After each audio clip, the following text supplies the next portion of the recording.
Quadripolar adalah negara dikotakkan oleh 4 masalah. Puncaknya adalah VUCA. VUCA adalah volatile, uncertainty, kompleks, ambigu. Ujungnya adalah pandemi. Kalau Bang Ridwan tadi ngomongnya soal itu medis dan non medis, saya ingin mengatakan, no. Sorry, saya pakai masker karena saya menghormati Bapak Ibu sekalian. Tapi dalam perspektif saya, sebagaimana tulisan saya 27 Januari 2020, ini pekerjaan di mana pertarungan antara the smallest and the secret society belum selesai melawan Cina. Kalau cerita drone, ada 3 peristiwa penting drone terjadi. Pertama adalah bagaimana drone Amerika digusur habis-habisan, dibongkar di Laut Cina Selatan, dan Cina berhasil ngebongkar bahwa pesawat intai tanpa awak telah dilakukan oleh Amerika terhadap Cina. 1. Yang kedua, 2 kilang Saudi dihajar oleh kekuatan drone, hanya permainan yang namanya cyber. Permainan cyber berikutnya lewat drone adalah dihajarnya Qasim Soleimani. Juga dengan drone, juga dengan yang namanya cyber. Pertanyaan saya, kenapa Amerika tidak memutuskan tingkat ketegian dirgantara sebagai batasan cyber? Saya ngomong jadi macam-macam di sini karena saya ingin mengatakan begini, betapa ketinggalan zamannya bangsa ini untuk bicara tentang situasi yang sesungguhnya sedang terjadi di dunia internasional, regional, dan nasional. Betapa ketinggalannya. Ridwan di sini benar. Bahwa yang namanya pemerintah sekarang ketinggalan zaman. Kerjaan mereka adalah kerjaan lama. Ngapain? Ngadu domba. Pertanyaan berikutnya, kalau kita sadar mereka ngadu domba, kekuatan apa yang kita punya agar mereka tidak ngadu domba?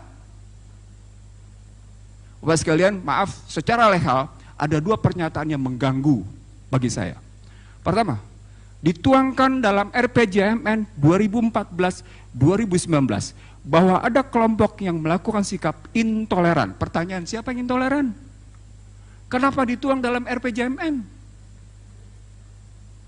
Kenapa dituang dalam RPJMN bahwa ada kelompok intoleran? Yang kedua, yang ketiga, sekarang kita ambil RPJMN 2024. Ada kelompok yang dinyatakan selalu berpikir tentang kegaduhan. Kalau itu dilihat dalam cerita sejarah, dia lupa. TNI ketika mempertahankan negeri ini, kerjasamanya adalah dengan umat Islam. Sama seperti ketika tahun 99, Baratlah yang menyatakan cuma tinggal 2 kekuatan yang masih bisa mempertahankan Indonesia. TNI dan Islam. Setelah TNI, balik ini maaf ya karena ini omongan saya dengan beberapa tokoh jenderal sampai akhirnya di tempat bawa saya menggugat tentang Sabta Marga. Satu-satunya sipil saya gugat Sabta Marga di tempat Prabowo Subianto karena saya begitu risaunya saya melihat situasi. Kemarahan saya sebagai satu-satunya sipil di hadapan para jenderal itu yang mengatakan, kemana para tentara itu yang kemudian malah sibuk dengan kekuatannya sendiri. Ini beberapa jenderal, bukan 1, 13 jenderal saya ingat betul. Saya bilang, Bapak sekalian, negeri ini dipertahankan oleh 2 kekuatan. Kekuatan Islam, para ulama, dengan kekuatan TNI. Bahkan sampai dengan 99. Lalu ketika masuk ke dalam situasi sekarang, di mana Islam diobok-obok, TNI dikacaukan dengan cerita menurunkan baliho. Kok mau TNI nurunin jabatannya? TNI telah diturunkan jabatannya sedemikian rupa dari peta mempertahankan keamanan sampai akhirnya ikut bicara tentang ketentraman. Kok turun perannya?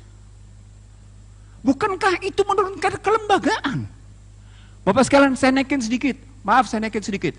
Kita punya Unhan. Kita punya Unhan, di mana posisi Unhan melakukan kajian-kajian strategis bahwa yang sedang terjadi adalah pemecah belahan. Maaf, telinga saya nggak dengar sama sekali. Saya sama sekali tidak mendengar Unhan, baik yang ada di Ponorogo maupun yang ada di Sentul, itu membahas tentang bagaimana perdamaian Indonesia. Dia sibuk bicara tentang perdamaian internasional, tapi dia tidak pernah sibuk perdamaian Indonesia.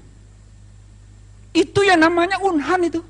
Ini saya kritik karena beberapa profesornya saya tahu kerjaannya ngapain.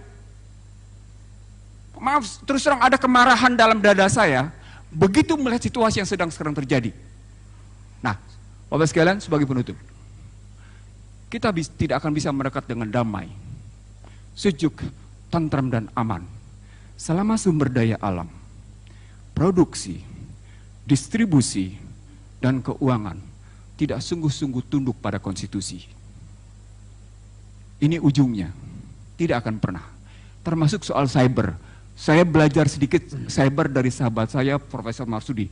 Ini suaminya Bu Retno. Saya harus umumkan, ini suaminya Bu Retno. Jadi nggak apa-apa, tapi saya tahu persis cara berpikir dia objektif. Cara berpikir sahabat saya satu ini objektif. Jadi kalau kita berpikir sampai sejauh itu, maka sesungguhnya yang disebut dengan proxy and neocortex war, dia berarti ibarat orang bodoh. Ibarat orang bodoh masuk ke kancah peperangan. Dia punya senjata paling konvensional sampai dengan senjata paling mutakhir.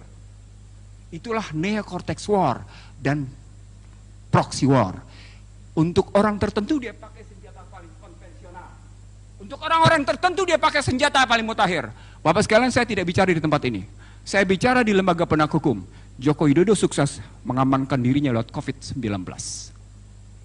Itu saya sampaikan bulan Januari 2020 dan ternyata dilakukan. Apa artinya? Artinya sesungguhnya dia mengidap kegagalan. Sayangnya ketika pada Januari 2017 Rizik Muhammad Syihab mengundang untuk rekonsiliasi dan berdialog, hingga hari ini dia tolak. Saya tidak tahu apakah itu yang namanya Joko Widodo yang menolak atau timnya, saya tidak tahu. Tapi yang catatan saya, sejak yang namanya Juni 2017 hingga hari ini sesungguhnya, seorang Rizik Muhammad Syihab itu sesungguhnya, itu mengundang untuk terbuka berdialog. Dalam dialog saya misalnya dengan Rizik misalnya, di Mekah, ayo kita dialog untuk rekonsiliasi. Dalam pandangan saya, itu berarti, kalau dalam buku saya menyebut ada 7 variabel, itu berarti memang ada sekelompok orang yang begitu kuat sedang mempertahankan kepentingan kelompoknya, kepentingan dirinya. Saya jawab Bapak sekalian, apa itu? Ternyata secara akademik saya berhasil membuktikan, Undang-Undang HIP tidak variabel tunggal. RUU tentang HIP bukan variabel tunggal.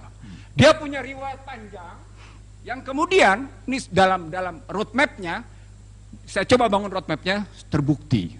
Nah, itu berarti kita masih punya tantangan. Bang Mizar, saya panggil Pak Mizar dengan abang, karena kedekatan saya dengan beliau, tadi sudah disebut. Saya ingin mengatakan, Bang, kita punya tantangan besar. Bagaimana menghentikan Ekasila ini? Jadi bukan cuma sekedar seperti Abah bilang, menjadi butir-butir tasbih, tapi salah satu tugas kita yang hadir di sini adalah menghentikan bagaimana Ekasila ditegakkan. Bagaimana ketuhanan yang Maha Esa berkeadapan itu diubah menjadi sebuah kegotong royongan. Kita punya tantangan konkret dan saya yakin kita mau menjawabnya karena kita tidak mau diperbudak oleh kekuatan materi belakang. Terima kasih. Assalamualaikum warahmatullahi wabarakatuh.